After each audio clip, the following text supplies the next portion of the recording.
I'm here to talk about Planned Parenthood today. I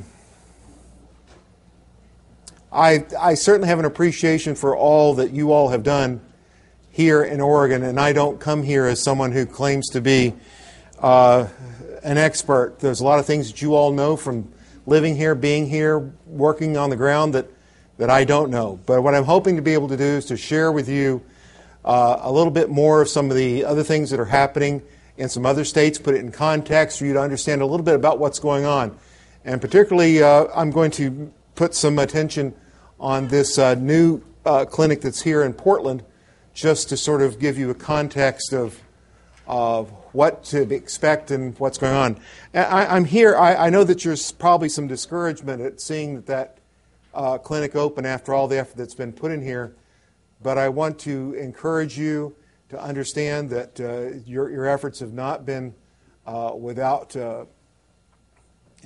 not been in vain, that there are things that have been accomplished that will be accomplished if we remain on this course and continue to fight for and defend human life.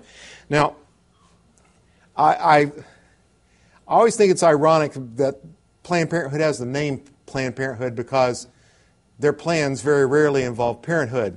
And I think that there are certain things about parenthood that only parents get, and I'm not sure Planned Parenthood does.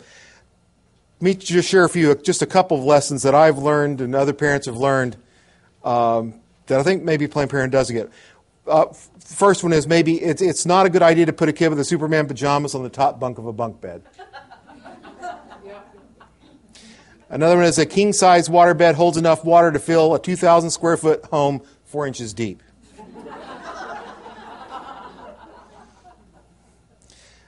The other one is drinking Elmo bubble bath will not kill you, but will give you a nasty headache.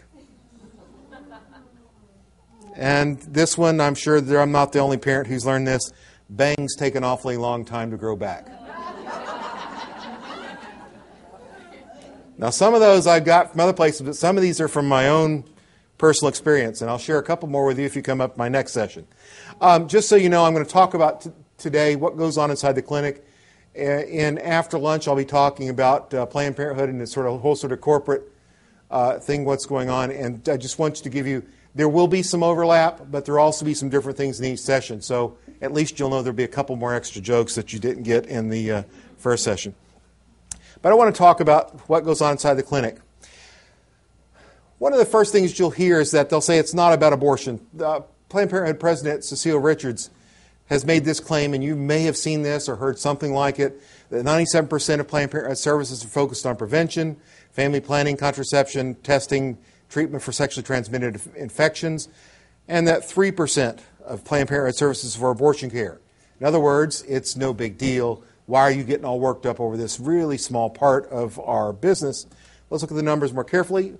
They do offer a broad range of services. Contraception is about 36% of their services. Sexual transmitted disease testing and treatment, about 31%. Cancer screening prevention, 17%. Women's health, 11%. And abortion, 3% of services. And other services, about 2%. So, does that mean they're right? Let's look at this a little bit more carefully. I'm going to go with this from Planned Parenthood's latest annual report. This is from the report from 2007-2008. They're usually, like government reports, a couple years behind. So there'll probably be another one in another couple of months, but this is the most recent one. Let's see what we see there. The number of abortions performed at Planned Parenthood health centers in 2007 were 305,310. Their total revenues for the fiscal year ending 6/30/08 were over $1 billion. $374 million of that was for health center revenue, and they had an excess of revenue over expenses, $85 million. Not bad for a nonprofit. If you look at these charts, you can see right here is that in the United States, abortions have been dropping considerably since about 1990. It's about 1.6 million in 1990. It has dropped to about the most recent figures around 1.2 million. That is still way, way, way too many. And our task is not done until every child is welcome in life and protected in law. But you can see how during this whole period of time, while abortions have been declining across the United States, they have been on the steady increase at Planned Parenthood. And if you look here, they were around 129,000 in 1990. In 2007, they were up to 305,000. if the abortions in the United States had increased at the same factor that Planned Parenthood's did, instead of looking at 1.2 million abortions, we'd be looking at 3.8 million abortions a year. That gives you an idea of how much. So what they have been doing is they have been getting a bigger and bigger and bigger share of the business. The other abortion clinics are going out of business. Planned Parenthood is getting more and more of their business is devoted to this. 1990, 129,000 out of 1.6, about 8%, or 1 out of every 12. In 2006, or actually 2007 it should read, 305,000 out of 1.2, which is about 25.3%. They're responsible for a quarter of all abortions done in the United States. It is easily America's largest abortion chain. Now, let's start to look at this whole sort of claim about 3%, because you need to understand, you will encounter this argument, and you need to understand how to address it. What they're doing is they're counting every condom, every pill packet they pass out, every STD test they do as uniquely rendered service.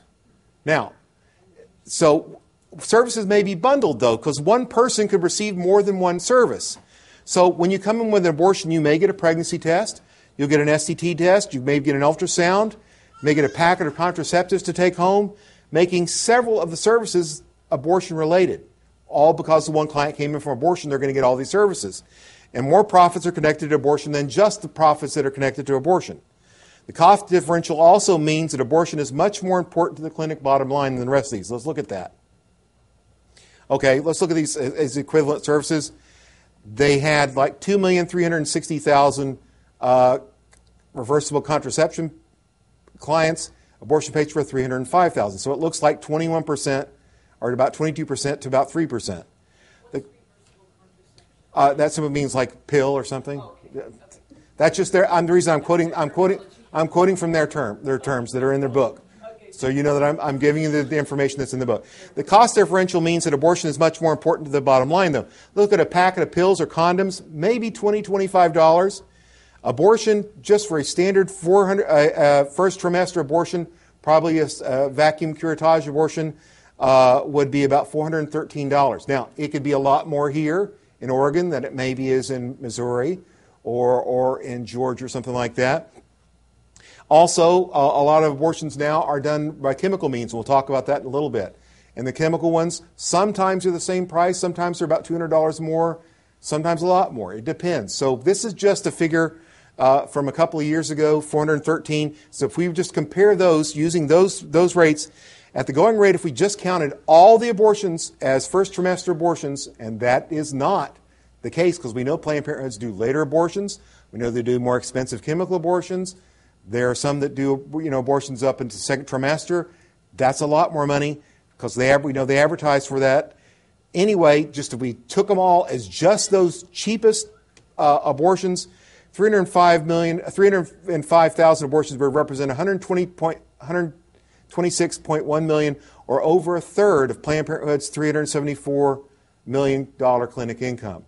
So 3% all of a sudden is, just by looking at the amount of money, is already up to a third of their income. Now do you see why they guard and protect it so much with so much vehemence? Relative revenue, again, standard price pregnancy test about $10 to $20, packet of pills $20 to $25, STD test $25, first trimester abortion $413. If you looked at the 1,183,000 pregnancy tests they did, that'd be about $24 million at that rate, at the highest rate. If you looked at the 2,360,000 reversible contraception clients, that'd be about $59 million. If you looked at the about 3 million tests for STD, that'd be about $74 million. Again, those are if those rates hold. But then again, we back to the 305,000 abortions, and we're already up to 126 million. So you see how abortion brings in more income than each of those other things. And we told you before, Planned Parenthood clinics advertise and perform more expensive later abortions. Now, as we told you before, some of these things sold with abortion.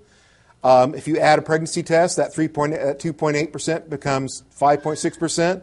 If they're tested for RH, maybe a test for that, 8.4%. Receive contraceptives as you're going away prize, 11.2%. What about blood tests, lab work, antibiotics, painkillers? All of a sudden, just you start adding on top of that 126 million additional stuff. And again, it's not 10 million clients but services, so 300. It's actually not 305,000 out of 10 million services, but out of 3 million unduplicated clients. So it's about 10.1% of that.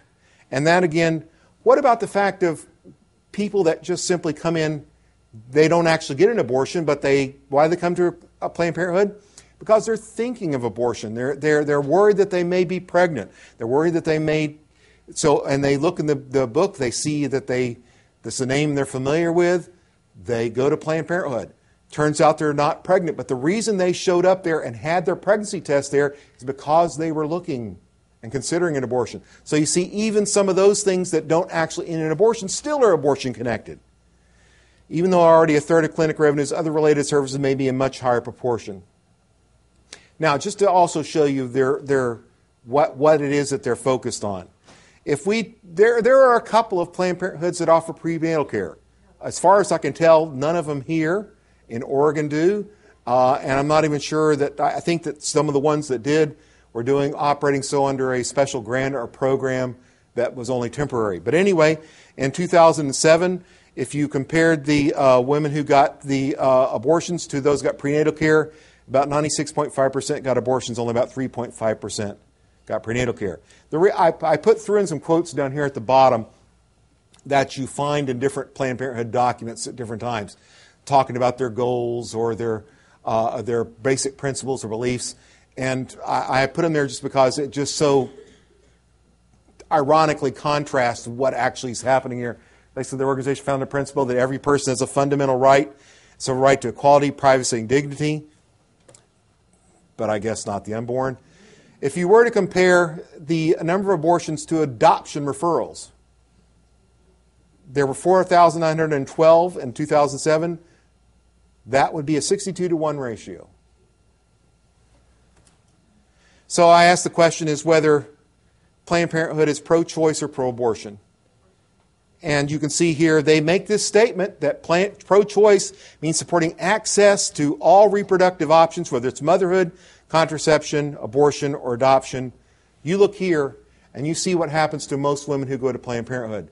They don't get prenatal care. They don't tend to get infertility treatment. When you consider that they have like about 900 and something clinics, infertility clients, that means that there's only one infertility client for every 3 clinics. So in what way do Planned Parenthood's plans ever involve parenthood? Adoption referrals, only 4,912. This had been put back on the list because they had dropped it and not listed it for a couple of years. I guess they didn't have enough to qualify. Now, there have been some big changes at Planned Parenthood going on the last couple of years. In the last about 5-10 years, there have been about 30 clinics that have closed. Now, some of those relocated. There have been about 28 new clinics that came to be, and about 15 that are at least 10,000 square feet or more.